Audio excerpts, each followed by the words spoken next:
মনের যত গোপন কথা বলবো প্রাণ খুলে।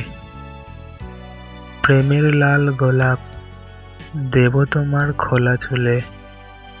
রাখবো তোমায় মুখে হাসি, কান্না সুখ ভুলে। সইব আমি শত বেদনা তোমায় নিয়ে হাসি মুখে। যদি ওঠে জীবনে ঝড় তবু করব না তোমায় পর। যখন যেখানে তুমি যাবে আমার ছায়াকে কাছে পাবে। ভ্রমরকে ভালোবেসে দেয় ফুলে যেমন মধু। উজাড় করে দেব সব যদি থাকো আমার শুধু। চলতি পথে যদি প্রেমে পাই যদি বাধা, যাব না কখনো থমকে ওই কাটা বাধার ভয়ে।